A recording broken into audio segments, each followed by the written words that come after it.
स्वागत है आप सभी का अपना प्यारा सा यूट्यूब चैनल त्रिशांत जीपी में। सो फ्रेंड्स, आज की इस क्लास में हम बात करने वाले हैं एक मॉडल पेपर की जो आपके एग्ज़ाम में काफ़ी इंपॉर्टेंट होगा।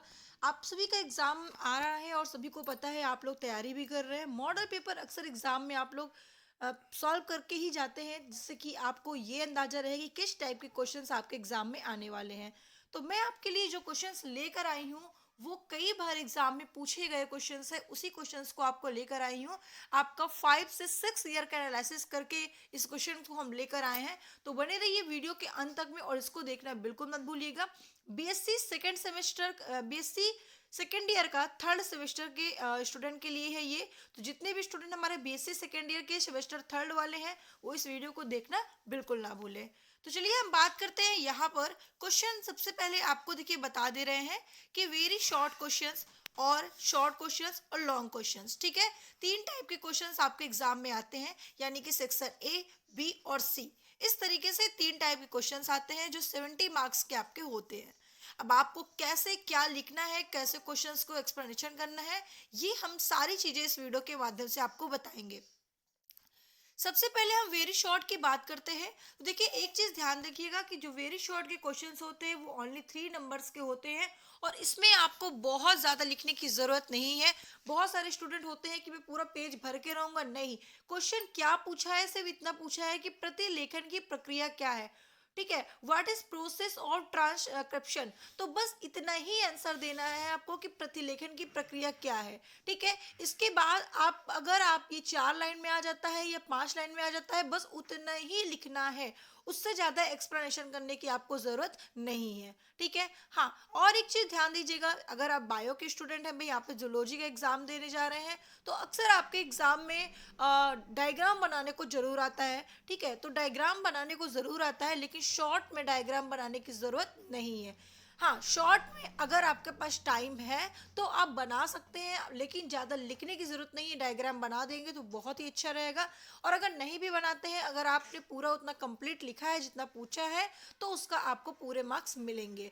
अच्छा, एक चीज़ का आपको और ध्यान देना है कि भाई देखिए, आप सबसे पहले हमेशा जो क्वेश्चन किया करिए वो लॉन्ग से उठाया करिए। ठीक है, हमेशा क्वेश्चन को ध्यान दीजिएगा कि हम सेक्शन सी से ही कॉपी में लिखना शुरू करें। वो इसलिए हम स्टूडेंट को कहते हैं कि सेक्शन सी से लिखना इसलिए जरूरी होता है क्योंकि लॉन्ग के क्वेश्चन जो रहते हैं मैक्सिमम हमको 4 पेज का एक क्वेश्चन करना होता है, तो इसमें टाइम लग जाता है। अगर आपने लॉन्ग का 2 क्वेश्चन कंप्लीट किया है, भाई ये आपका 15-15 नंबर का क्वेश्चन रहता है। अगर आपने ये 2 क्वेश्चन कर लिया तो आपका 30 नंबर तो मिलना है। ठीक है, उसमें भी अगर आपने कुछ गलती की है, नहीं पूरा सही से लिखा है, तो हम मान के चल रहे हैं कि अगर ये 15 दूनी 30 नंबर का होता है तो आपको 25 मिलेगा, आपको 20 मिलेगा, लेकिन 20 तो मिलना ही मिलना है, है ना, इतना तो आप लिख के आओगे। ठीक है, लेकिन कोशिश आपकी यही रहनी चाहिए कि हम लॉन्ग पूरा अच्छे से डिस्क्राइब करके विथ डायग्राम के साथ लिखें, जिससे कि हम डायलॉग क्वेश्चन से 30 नंबर पूरे निकाल लें। ठीक है, अच्छा, उसके बाद हम बात करते हैं शॉर्ट की। फिर आपको शॉर्ट्स करना चाहिए। ठीक है, शॉर्ट्स में आपको 4 क्वेश्चंस करने होते हैं, तो शॉर्ट्स को भी आपको ध्यान देना है कि शॉर्ट्स पे आए। फिर उसके बाद जितना टाइम आपके पास बचता है आप आ जाइए वेरी शॉर्ट में। ठीक है, फिर वेरी शॉर्ट पे जल्दी जल्दी आपको करना है और बहुत ही कम समय में बहुत ही कम लिखना पड़ेगा। ठीक है, तो उसके अकॉर्डिंग आप लिखेंगे। मान लेते हैं कि आपने वेरी शॉर्ट में आपने एक क्वेश्चन छोड़ दिया, तो यहाँ पे आपके 3 नंबर कट गए। ठीक है, वैसे आपको छोड़ना नहीं, क्योंकि छोड़ेंगे तो आपकी बहुत बड़ी गलती होगी। छोड़ना नहीं है, नहीं आता फिर भी लिख के आना है, जो माइंड में हो वो लिख के आइए, लेकिन कॉपी खाली मत छोड़ के आइएगा, क्वेश्चन छोड़ के बिल्कुल मत आइएगा। इस चीज का विशेष ध्यान रखिएगा। ठीक है, तो देखिए, सबसे पहले हम बात करते हैं वेरी शॉर्ट क्वेश्चन की। तो क्वेश्चन ने पूछा है कि प्रतिलेखन की प्रक्रिया क्या है, तो आपको एक्सप्लेन करना है कि प्रतिलेखन क्या होता है। बी नंबर यहाँ पे कह रहे हैं what is the function of the ribosome. ठीक है, अच्छा देखिए, यहाँ पर राइबोसोम का सिर्फ फंक्शन पूछा है, तो आपको सिर्फ फंक्शन लिखना है कि भाई इसका फंक्शन क्या होता है। राइबोसोम का काम होता है प्रोटीन का निर्माण करना। ठीक है, तो बस आप उसके फंक्शन ही 5 पॉइंट लिख के आइएगा। अब आप सोचिए, मैं राइबोसोम के बारे में लिख दूं कि इसकी खोज किसने की थी, ठीक है, राइबोसोम क्या है, इसके टाइप्स क्या है, नहीं, सिर्फ आपको फंक्शन ही यहाँ पे लिखना है, क्योंकि यहाँ पे पूछा गया है कि राइबोसोम का कार्य क्या होता है। ठीक है, third number, what is chromatin in DNA. DNA में क्रोमैटिन क्या है। अब देखिए, डीएनए में क्रोमैटिन क्या है, ये पूछा है, क्वेश्चन को समझिएगा।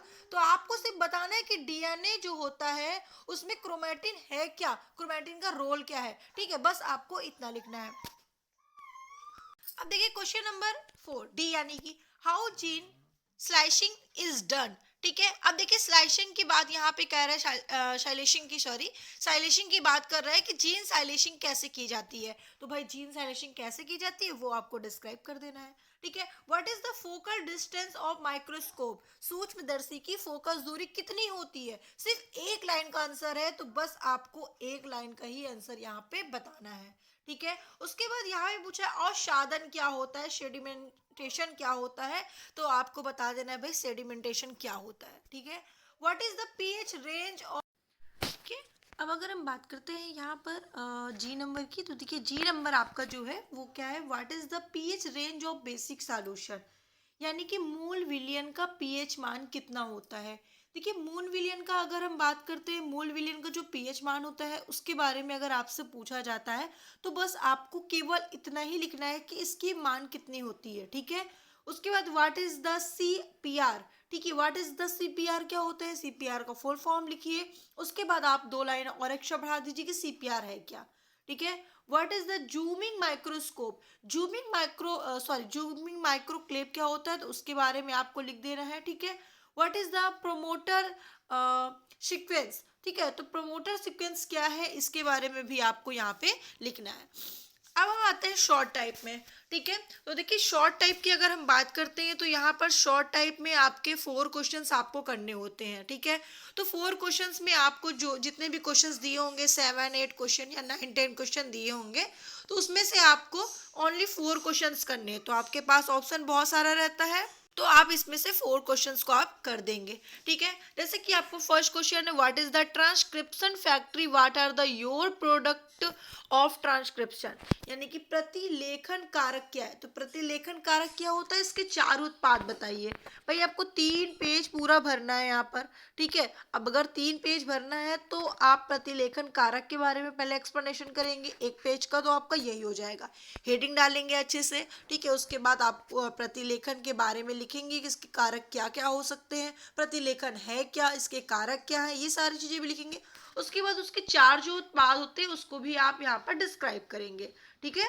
फिर नेक्स्ट आपका है हु डिस्कवर्ड जेनेटिक कोड, यानी कि अनुवांशिक कोड क्या है इसके बारे में आपको लिखना है। और यहाँ पर जैसे कि पूछा गया है कि खोज किसने की है, ठीक है, और इसके बारे में जेनेटिक कोड के बारे में पूरा आपको बताना है। तो भाई अनुवांशिक कोड क्या होता है, इसकी खोज किसने की, पूरा डिटेल्स आपको बताना है यहाँ पर, ठीक है। तो ये हो जाएगा आपका, ठीक है। उसके बाद यहाँ पे दिया है देखिए सुक्रियोटिक नियमन में क्रोमैटिन की भूमिका निभानी है। तो भाई यहाँ पर भी आपको अच्छे से एक्सप्लेनेशन करना है कि post translational control of gene expression क्या होता है इसके बारे में, ठीक है। ये 4 आपको हो जाएगा। उसके बाद हम आप बात करते हैं यहाँ पर, एक मिनट पर मैंने गलत क्वेश्चन भर दिया क्या, ये क्वेश्चन दूसरा है, ठीक है। ये डिस्क्राइब पोस्ट, ये इसका इसका जो है आपका ये है, ठीक है। तो पोस्ट ट्रांसलेशन नियंत्रण का वर्णन करना है, ये आपका हो गया। इसका इंग्लिश नहीं लिखा है, ठीक है, तो कोई बात नहीं, इसका हिंदी समझ लीजिए कि हिंदी में यहाँ पे दिया है सुक्रियोटिक नियमन में क्रोमैटिन की भूमिका आपको निभाना है। क्वेश्चन नंबर 5 पे जब आप आते हैं तो what is the simple microscope, यानी कि सिंपल माइक्रोस्कोप क्या है, सरल माइक्रोस्कोप क्या है। What are the part of simple microscope, यानी कि उनके पार्ट कौन कौन से होते हैं सिंपल माइक्रोस्कोप के। फिर what is the magnifying power formula of simple microscope, फिर आपका पूछा है कि इसका पूरा फॉर्मूला को एक्सप्लेनेशन करिए, ठीक है, कि है क्या, कैसे इसका एक्सप्लेनेशन है, सारी चीजें आपको डिटेल्स में देनी है, ठीक है।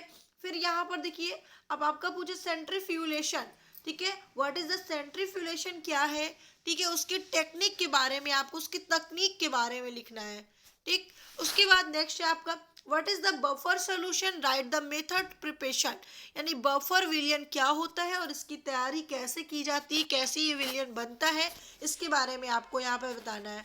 अब देखिए यहाँ पे डिफाइन डीएनए फिंगरप्रिंट, तो यहाँ पर आपने जब देखा कि डिफाइंड डीएनए फिंगरप्रिंट के बारे में, तो ये भी आपका 3 पेज का ही आपको मैक्सिमम लिखना होगा कि फिंगरप्रिंट को परिभाषित कीजिए। अच्छा, एक चीज और आपको ध्यान देना है, अगर आप शॉर्ट क्वेश्चंस को 3 पेज नहीं लिख पाते हैं तो जरूरी नहीं है कि आप इसके पीछे परेशान रहे कि मेरा 3 पेज नहीं हुआ, लेकिन लॉन्ग कम से कम आप 4 पेज तो लिख के आइएगा। इससे कम तो आप लिख ही नहीं सकते हैं, ठीक है। अब उससे ज़्यादा हम कह भी नहीं सकते क्योंकि आपकी कॉपी भर जाएगी। आप लॉन्ग 5 पेज तभी कर सकते हैं जब शॉर्ट का आपका 2 पेज होगा, ठीक है। तो इसलिए आपको बहुत ही मेंटेन रखना है अपने आप को, और द माइंड फ्रेश करके आपको लिखना है कि कितने पेज हमें कौन सा क्वेश्चन करेंगे, कि जिससे कि हमारा सारा क्वेश्चन आ जाए, क्योंकि आपको बी कॉपी नहीं मिलती है, उसी को आप भर दीजिए, यही बहुत बड़ी बात होती है उस 3 घंटे के अंदर, ठीक है। नेक्स्ट आपका देखिए, यहाँ पर हम बात करते हैं सेक्शन सी में। सेक्शन सी में 2 क्वेश्चंस करने होंगे, जिसमें से describe the process of transcription and prokaryotic eukaryotic, ठीक है। यानी कि प्रोकैरियोटिक और यूकैरियोट के बारे में आपको डिस्क्राइब करना है, उसके प्रोसेस को। नेक्स्ट है explain the process of gene regulation in eukaryotic cell, यानी कि यूकैरियोटिक सेल्स की प्रक्रिया को आपको समझाना है। नेक्स्ट है describe working principle of compound microscope. फिर नेक्स्ट है आपका right A short note the following, कौन कौन सा इल्शा, ठीक है, टेस्टिंग ब्लोटिंग, ठीक है, लैम्बर्ट लॉ, ये सब जो भी दिया है, ठीक है, इसको आपको डिफाइंड करना है। तो भाई ये जो लाओगे है 3 3rd नंबर पे, तो यहाँ पर सॉरी 4th नंबर पे, तो जो जो 4th नंबर वाले आपके दिए हुए हैं, ठीक है।